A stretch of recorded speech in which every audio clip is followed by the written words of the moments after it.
2020, we all got excited. An amazing year. Everything was going to be perfect. The biggest loss is I love being with people in person. I mean, there's so much that's happened. Sometimes I forget that we've been in this pandemic since March. The pandemic has been quite a difficult time for me because I was graduating this year, and I was expecting that I would graduate in college just like previous students, but it didn't end that way. I do not believe that normal will be defined in the same way post-COVID. And the truth is, some of that's good. If we fail to take a step back and think deeply about the future that we want to build together, that would be a huge missed opportunity. This is a time when our society really confronted a set of interconnected issues, and we said, we have to address this. There's a lot more listening and a lot more learning going on, and a recognition that there's some injustices in our society that have been there and have been there in many cases for hundreds of years. I will not be discriminated because of my color. I'm not going to be discriminated because of my culture or of my, of my religion, of who I am. I'll be accepted. I'll be in a room with different people, coding, looking into AI. Technology is our new infrastructure. And I believe there could be lasting positive results from this very difficult time. And you see some of the lasting changes already, right? I mean, take healthcare. I think there's, when you think about telemedicine, we've been talking about it for decades, but now all outpatient care will probably start with an AI triage tool. Who would have imagined 6 months ago if you'd have said, everybody's gonna work from home and people will feel even more connected? We are starting to see more adults catch up. I've had to teach my parents how to use Zoom and Instagram during the pandemic. So we're seeing businesses accelerate the digitization of every part of their operations, whether from manufacturing to sales to customer service. When I'm optimistic, I think that this will be the time when we say we're going to deal with climate change. We're going to bend the arc of history towards justice. It's a difficult time right now, but we have to stay united and stay committed to ensure that we continue our journey for a world where every child gets their education, where every girl is empowered. Our social discourse will change. Our social systems are changing. Policing will change. There's work for me to do. There's work for us to do. And if we do it together with the same vision for where we're trying to get, there's nothing we can't do.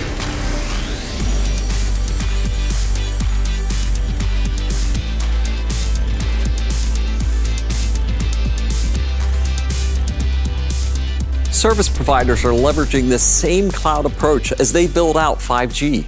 At VMware, we call this the telco cloud. For enterprises, there's huge value in 5G and telco cloud. Powerful edge use cases where 5G will enable smart cities and factories and autonomous vehicles. Then there's enterprise 5G, which I predict will displace Wi-Fi globally. As one of the creators of Wi-Fi, that's a difficult statement to make. We're excited about the co-innovation we're driving with leaders in 5G. All of these leaders are leveraging VMware Telco Cloud. All of them are cloudifying their infrastructure to capture the advantages of an open, software-defined approach. In many ways, VMware is the operating system for 5G. We are very energized about the work we're doing with Vodafone. Their results are truly game-changing. 50% reduction in their OpEx and CapEx, 40% faster deployment. They've doubled the number of new services they're delivering into production. VMware Telco Cloud is now powering more than 75 Vodafone sites across Europe, Africa, and Asia. That's a look at the transformation we're driving in core telco networks. The next frontier, open up the radio access networks that connects all of our devices. Many thought that Open RAN was not possible. All that changed when VMware and Dish joined forces. We see 5G as has the power to bring us together, to form new abilities and new companies. And, I see us closer together than ever before. Maybe you can tell us about some of the lessons you've learned as you've been part of the 5G journey. Look, you should know a little bit about the DNA of Deutsche Telekom.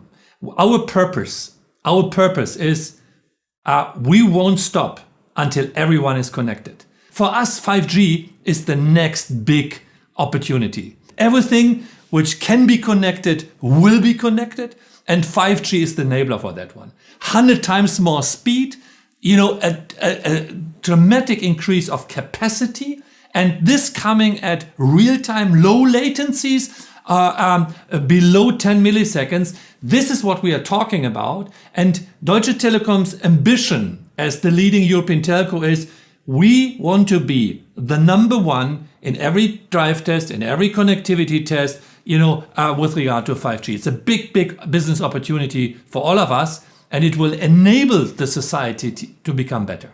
I agree with you. I think 5G, enterprise 5G, truly going to have that transformative capacity. One other thing to click on a little bit in our time together is Open RAN. This idea of O-RAN changing and bringing an open software layer to the radio access network, increasing the capacity of the networks and making them software defined and cloud connected. And we're excited about O-RAN and some of the things that we're doing together there. Maybe you can talk to us a little bit about that and what it means for your transformation of the future. Look, preaching to the converted, or we say in Europe, we say we are carrying oils to Athens. That is a funny idiom of describing, it already. But what is it about? The networks are evolving. And, in the past, we had this classical core infrastructure, and we had our antennas and the access nodes out there. What we see is a dismantling, a disaggregation of the infrastructure. We see the cloudification of the services, because most of the steering of the infrastructure is going by software, and the home of the software is the cloud. So this is, let's say, a tendency which we see, and it is helping us not only to produce at significant lower cost, it will even help us, to improve the quality of service, and the time to market with regard to a lot of functionalities like, dynamic spectrum sharing and other things, functionalities. So what we need for that one is an open ecosystem. In the past, what we bought was boxes, closed boxes, 2G, 3G, 4G, 5G boxes from one vendor, everything closed in one box. And we paid super premiums for that one. And at the end of the day, we had to ask our customers to pay for that. This is something we want to disaggregate. With the softwareization and with the virtualization and with your help on the multi-cloud, which is enabling this, we make cheaper services and better quality possible in the future. And on top of that, it makes us even more independent from specific vendors. It makes us independent from any kind of vendor in the future. We will have more control about the software and the quality ourselves, and at the lower price. This is, let's say, what we are driving with Open RAN, which is a standard for the telecommunication industry, which is helping us, to have more an open source approach to the technology than a black box. Maybe you could tell us a little bit about how you view the VMware partnership. I appreciate and admire really what you have done, focusing your company into a niche which is super relevant for telecommunication operators.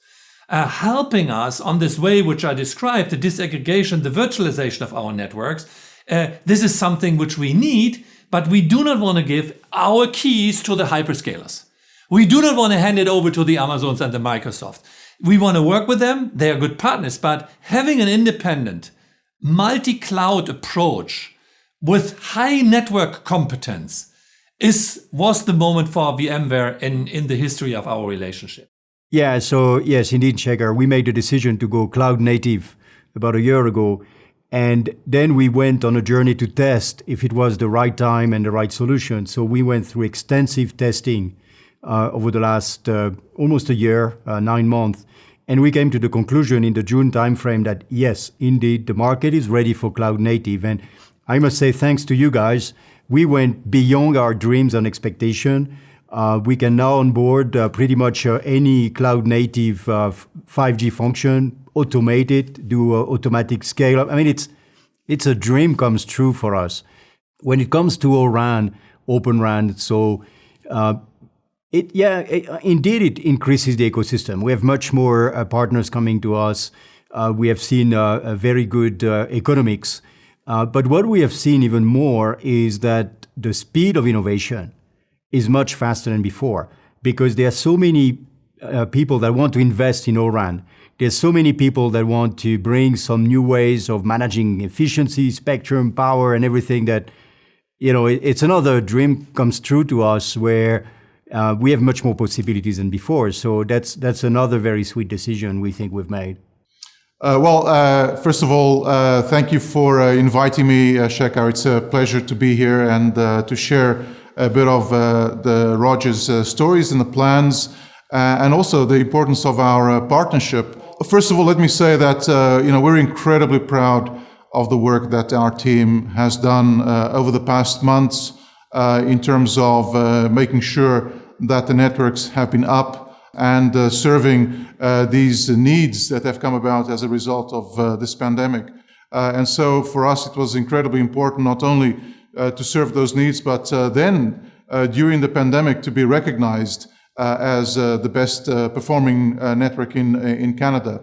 The priorities, frankly, going forward continue to be, first of all, on the radio infrastructure, as we, on the one hand, will continue to maintain our investments in our 4G infrastructure to ensure that it stays at a world-leading level of quality. We expect that still within the next 3 years, probably 85% of all mobile data will continue to be served by 4G network. So that continues to be an important. On the 5G side, I'm happy to say that we're not only the first, but the largest 5G network in Canada. We announced recently that we are now serving over 50 towns and cities around the country. And so looking forward, we will continue to invest in our 5G network by building out the network and continuing to build out the network. The second part of our investments, of course, is in the 5G core. And here we'll be upgrading our 5G non-standalone core network to a 5G standalone core. This for us is important because obviously it allows us to start enabling some of the new 5G capabilities like low latency and the ability to serve millions of IoT devices. And of course, the ability to start the first capabilities around network slicing, serving customers with dedicated bandwidth and latency.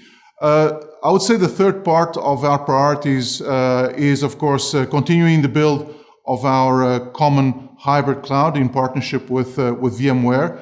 And this is important for us because it's really the first step as we move towards a software-enabled network and IT required to expose the network as a platform. So we really talk about enabling these new capabilities. We think about them as currencies that need to be enabled through a flexible and agile software environment. And these network capabilities will be exposed as APIs or microservices that will then be consumed by new applications of the future. So that's how we're thinking about the investment and the priorities. And so we're talking about not only a private cloud environment, but really operating and managing and creating this new environment across the extent of our on-prem cloud environments, public cloud environments across the web scalers, and leading all the way out into the edge of the network. VMware has shown that it has both the vision and the strategy to deliver this capability going forward. So for us, that's how we think about the partnership going forward, and that's how we think about 5G and some of the new capabilities that this will bring about. Thanks, Shekhar. Well, 5G is so important because it is such a transformational leap from the previous generations of mobile technology.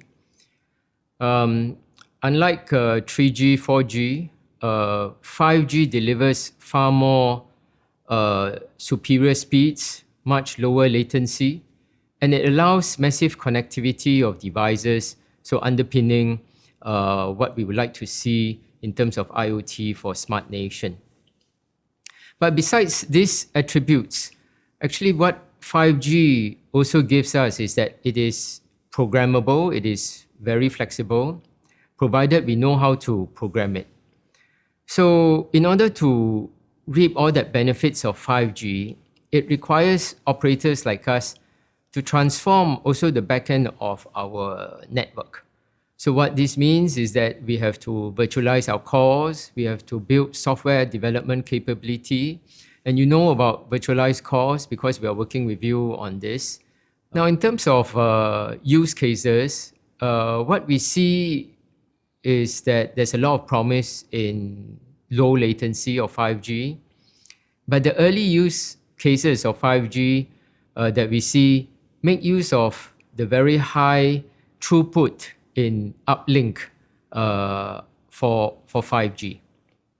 So, for example, in a port, in a shipyard, we are working with the operator to stack containers accurately and more reliably, leveraging on the high throughput of 5G.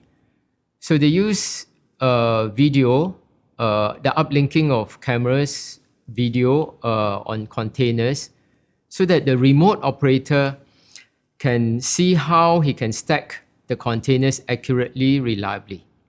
Previously, they depended on 4G and Wi-Fi, and we all know that 4G and Wi-Fi do not have such high uplink speeds. So this is one use of 5G that we see. Another area of interest is in asset management. So in a shipyard, you can imagine there are lots of pieces of equipment moving around. The massive connectivity of 5G will enable the customer to track all these pieces of equipment moving around in the shipyard. In the consumer space, we are doing trials with some cloud gaming companies.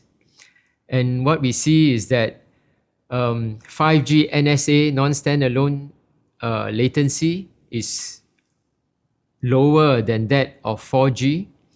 And 5G SA is even lower than that of 5G NSA.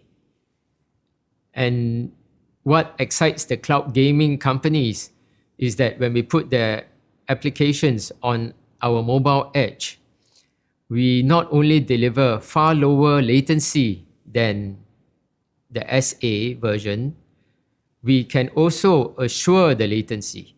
So this is quite a leap from the past, and we are all excited about this and what's possible going forward. Welcome, my name is Rita Fusiol. I'm Director of Millicom for the Data Center, Cloud, and Infrastructure. Today I'm going to share with you our experience in deploying a telco cloud program with VMworld, where we chose different technologies to enable the 5G services that we are planning to deploy in the future. Let me start sharing with you who we are. Millicom is a converged service provider that operates in Latin America and Africa. 95% of our business are coming from Latin markets, 9 of them, 6 in Central America and 3 in South America. We operate in markets like Colombia, Panama, and Guatemala, where we are the #1 mobile service provider and the main internet broadband service provider in the market that we serve.